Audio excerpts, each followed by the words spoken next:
I woke to the sound of my granddaughter screaming, not crying. Screaming.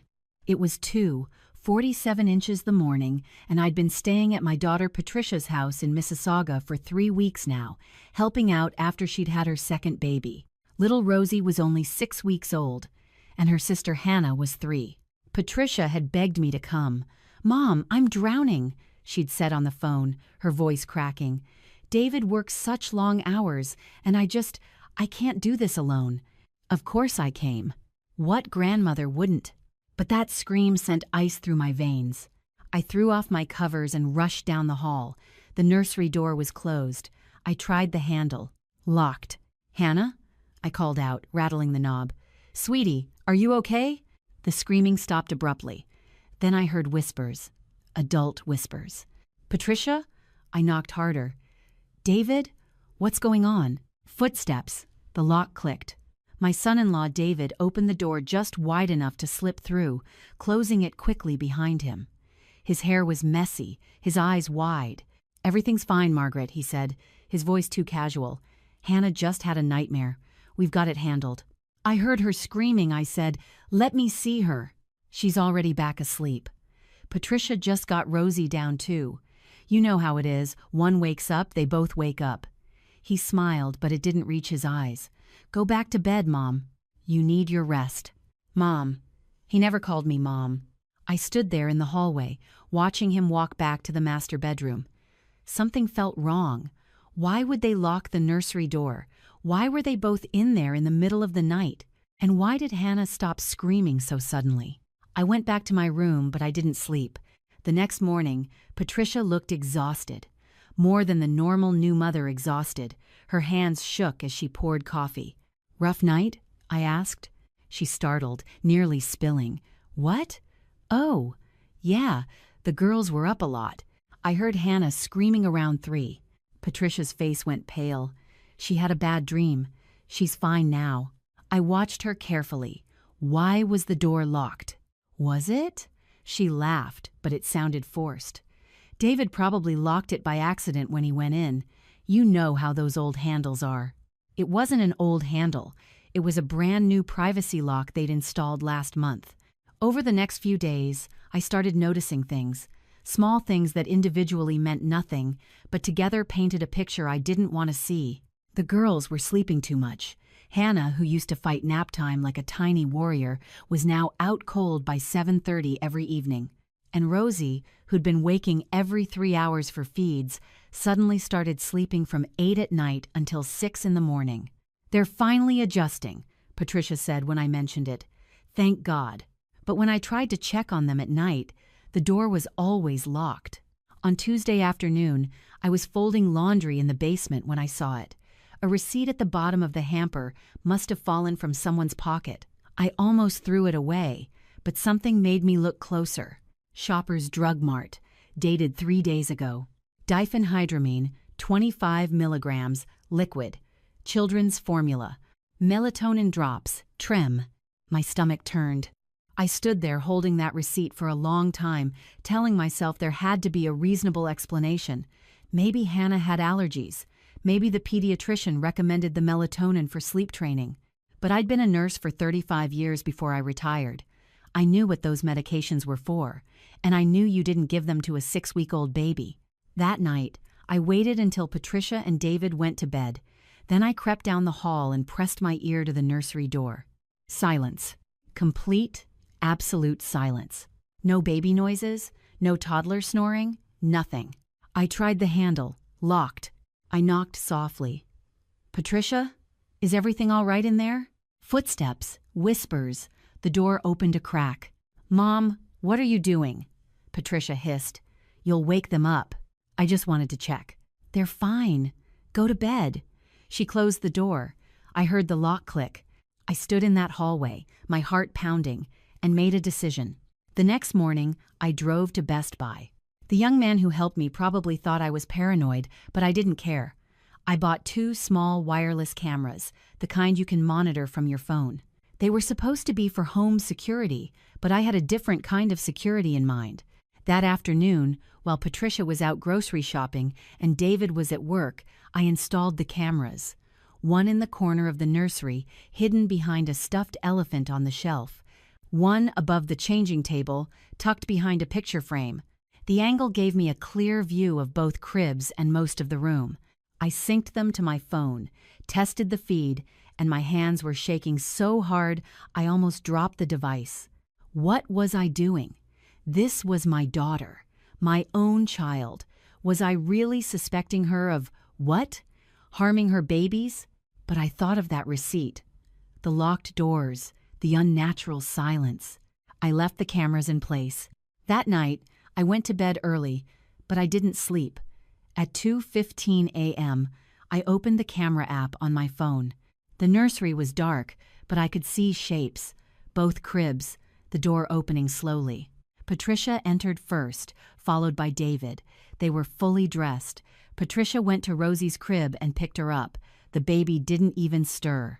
My heart was racing. I watched as Patricia laid Rosie on the changing table and pulled out a small bottle from her pocket. She squeezed a dropper full of liquid into the baby's mouth. Rosie's tiny lips didn't even move. David was at Hannah's crib now, doing the same thing. I couldn't breathe. They weren't checking on the babies. They were drugging them. I watched them work in silence, efficient and practiced. This wasn't the first time. This was routine. When they were done, Patricia kissed Rosie's forehead and placed her back in the crib. David did the same with Hannah. Then they both left, locking the door behind them. I sat in my bed, staring at my phone, feeling like the floor had dropped out from under me. Why? Why would they do this? I didn't sleep the rest of that night. I watched the camera feed until the sun came up, watching my granddaughters lie there, unnaturally still. At 7 in the morning, I heard Patricia moving around. I got up, got dressed, and went downstairs. She was making coffee, humming to herself. "Morning, Mom," she said brightly. "Sleep well?" I looked at my daughter. This woman I'd raised, who I'd rocked to sleep 1,000 times, who I'd taught to ride a bike and helped through her first heartbreak. This woman who was drugging her own children. "We need to talk," I said. Her smile faltered. "About what?" "About what you're giving the girls at night." The color drained from her face. "I don't know what you—" I saw the receipt, Patricia. The Benadryl and melatonin. She set down her coffee cup carefully. "Hannah has trouble sleeping. The pediatrician said it was okay. For a 3-year-old maybe, not for a 6-week-old baby. Rosie has colic. The melatonin helps." Bullshit. The word came out harder than I intended. "I watched you last night, both of you, sneaking in there at 2 in the morning, drugging those babies into unconsciousness." Patricia's face went from white to red. "You were spying on me? Why are you doing this?" My voice cracked. "What the hell is wrong with you?" "Nothing is wrong with me." She was shouting now. "Do you have any idea how exhausting this is? 2 kids under 3? Do you know what it's like to not sleep for months? So you drug them? They're fine. They're perfectly healthy. We're just helping them sleep. Helping them." I couldn't even finish the sentence. "Patricia, that's child abuse. Don't you dare." She pointed a finger at me, her hand shaking. "Don't you dare judge me. You don't understand." "Then help me understand. Because right now, all I see is my daughter poisoning her children so she can get a full night's sleep." David appeared in the doorway. He must have heard us fighting. "What's going on?" "Your mother-in-law has been spying on us," Patricia spat. "I installed cameras in the nursery," I said, looking directly at him. "I know what you've been doing." His face went carefully blank. "Margaret, I think you're overreacting." "Am I? Should we call the pediatrician and ask if it's appropriate to give a 6-week-old adult doses of antihistamines?" The room went silent. Finally, David spoke. "What do you want?" "I want you to stop, immediately. And I want you both to get help." Patricia laughed, but there was no humor in it. "Or what? You'll call the police on your own daughter?" I looked at her for a long moment. "If I have to." "Get out," she said quietly. "What?" "Get out of my house. Now, Patricia." I said, "Get out." She was screaming now. "This is my home. These are my children, and you have no right." "I have every right to protect those babies. They don't need protecting from me. I'm their mother." I stood there, looking at this stranger wearing my daughter's face, and realized something that made my chest ache. I don't think I know who you are anymore. I went upstairs and packed my bag. The whole time, I could hear Patricia and David arguing in heated whispers downstairs. When I came back down with my suitcase, they were standing in the kitchen, arms crossed, united against me. "I'm sorry it came to this," I said. Patricia didn't respond. I walked out to my car, threw my bag in the back seat, and sat there for a moment, gripping the steering wheel. Then I pulled out my phone and called 911. "I need to report child endangerment," I said when the operator answered. The next few days were a blur. Police came to the house. Child Protective Services got involved. They found the medications exactly where I told them they'd be. They interviewed Patricia and David separately. They examined the girls. Hannah was fine, just groggy, but Rosie had elevated levels of antihistamines in her system, dangerous levels for an infant. My daughter was arrested. So was David. The girls were placed in emergency foster care. I applied for temporary custody, but the caseworker said it could take weeks to process. I called Patricia from the police station. She wouldn't speak to me, but I could hear her crying in the background when David got on the line. "You destroyed our family," he said, his voice cold. "No," I said. "You did that yourselves." But sitting in my empty condo that night, I wondered if he was right. I'd called the police on my own daughter, my own flesh and blood. I'd gotten her arrested, gotten her babies taken away. Had I done the right thing? I looked at my phone, at the camera app that was now useless. I watched the saved footage from that night, watched my daughter methodically drugging her children, and I knew, yes, I'd done the right thing. The legal process was slow and painful. Patricia and David were charged with 2 counts of child endangerment and 1 count of administering a noxious substance to a minor.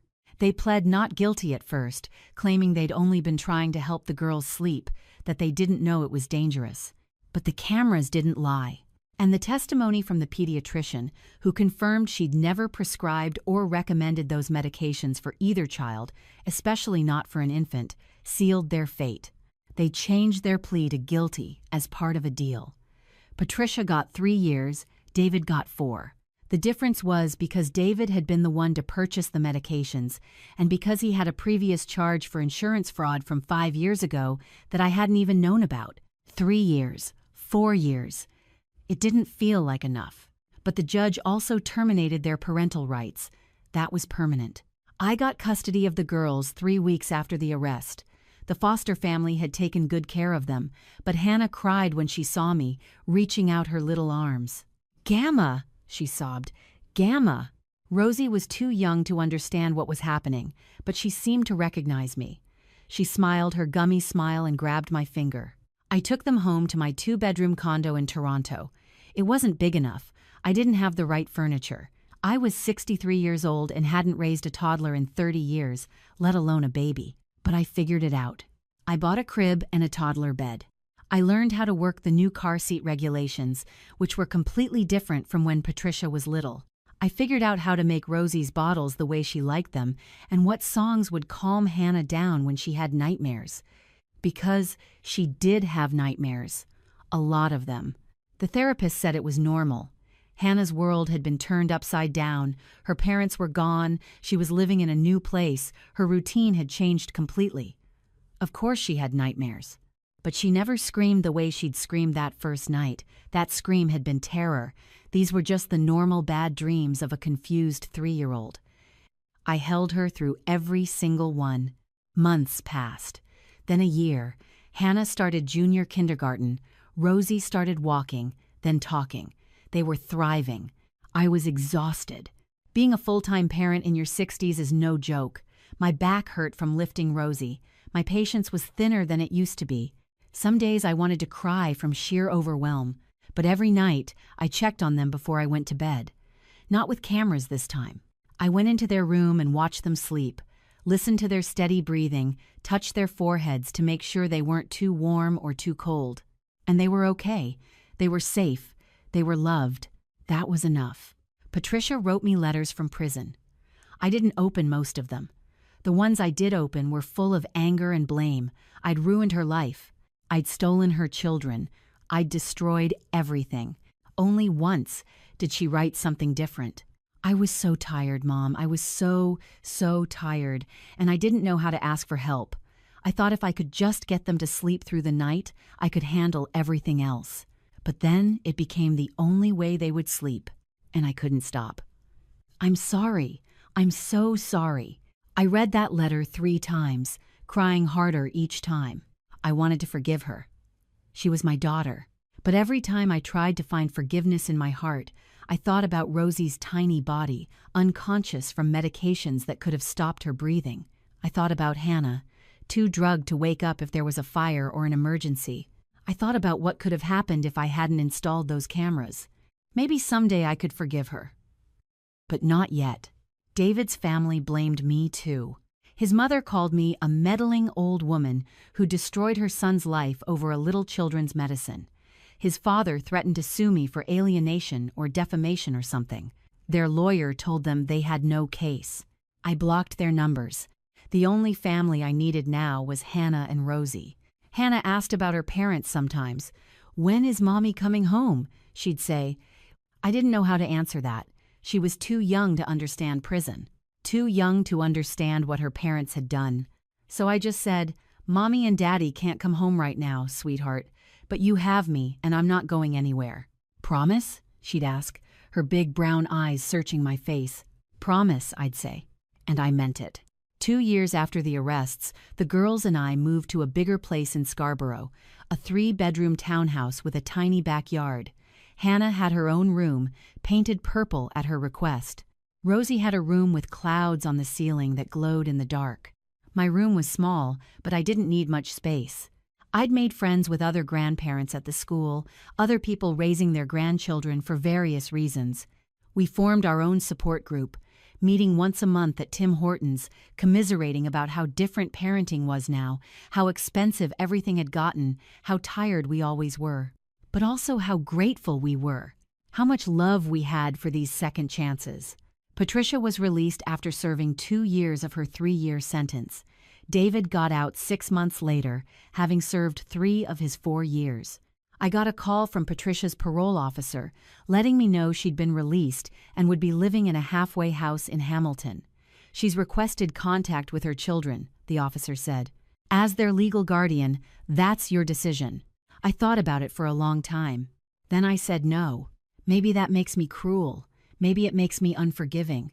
But I thought about Hannah, who'd finally stopped having nightmares, about Rosie, who called me Mommy now, about the life we'd built, the stability and safety and routine. I couldn't risk it. Patricia appealed the decision. There was a court hearing. She'd completed addiction counseling and parenting classes in prison, she said. She'd changed, she said. She deserved another chance, she said. The judge looked at her, then at me, then at the photos of the girls I'd brought. Hannah's kindergarten graduation, Rosie's 3rd birthday party, Halloween costumes and Christmas mornings and ordinary Tuesday afternoons. "Petition denied," the judge said. "The children's well-being takes precedence." Patricia sobbed. I felt something twist in my chest, but I didn't look back as I left the courthouse. That night, I made the girls their favorite dinner. Kraft dinner with cut-up hot dogs for Hannah, mashed sweet potatoes for Rosie. We ate together at our small kitchen table, and Hannah told me about her day at school, and Rosie smeared sweet potato in her hair, and it was messy and chaotic and perfect. This was my family now.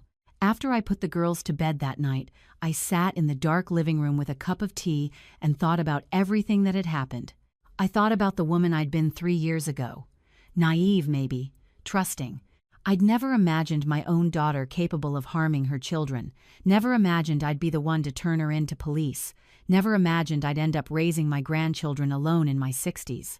Life doesn't ask permission before it changes everything. I also thought about the woman I was now.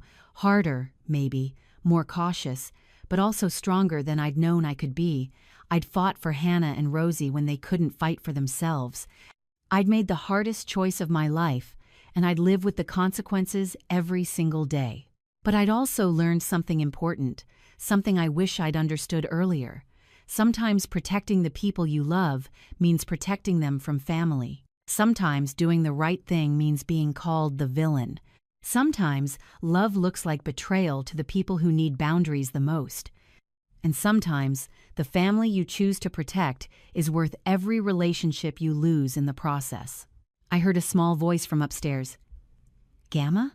I climbed the stairs and found Hannah standing in her doorway, rubbing her eyes. Can't sleep, love bug? She shook her head. I had a dream. Want to tell me about it? I dreamed you went away. I picked her up, even though my back protested, and carried her back to bed. I'm not going anywhere, sweetheart, I promise. I'll be right here when you wake up, and tomorrow, and the next day, and the next day. Forever? Forever. I stayed with her until she fell back asleep, her hand clutching mine, her breathing steady and natural and safe. In the morning, Rosie woke me up by climbing into my bed at 6:30, her stuffed bunny dragging behind her. Mommy, she said, patting my face. Up now. I was tired. I was always tired, but I smiled and kissed her forehead and started another day. This was my life now. This was my purpose. These two little girls who'd been hurt by the people who should have protected them most. These two little girls who'd taught me that love isn't always enough, but choosing to love despite everything, choosing to show up every single day, choosing to be the safe place when the world isn't safe, that might be. I'd spent my whole adult life being Patricia's mother. Now I got to be Hannah and Rosie's everything. And somehow, despite the pain and the betrayal and the loss, despite the exhaustion and the grief and the weight of it all, I'd never felt more needed, more purposeful, more alive. My daughter made choices that I'll never understand. She hurt her children in ways that can't be undone, and I made a choice too, one that cost me the relationship with my only child. But I'd make the same choice again, every single time, because some things are worth fighting for. Some people are worth protecting, and some promises are worth keeping, no matter what they cost you. Hannah and Rosie were my second chance. Maybe they were Patricia's second chance too, in a way. A chance for them to grow up knowing that when someone you love is harming you, it's okay to speak up. It's okay to set boundaries. It's okay to choose safety over keeping secrets. I hope they never need those lessons. But if they do, I hope they remember their Gamma, who loved them enough to do the hard thing, who chose them, even when it meant losing everything else. That's the legacy I want to leave them. Not perfection, not a fairy tale, but the truth that real love protects, even when protection looks like loss, especially then.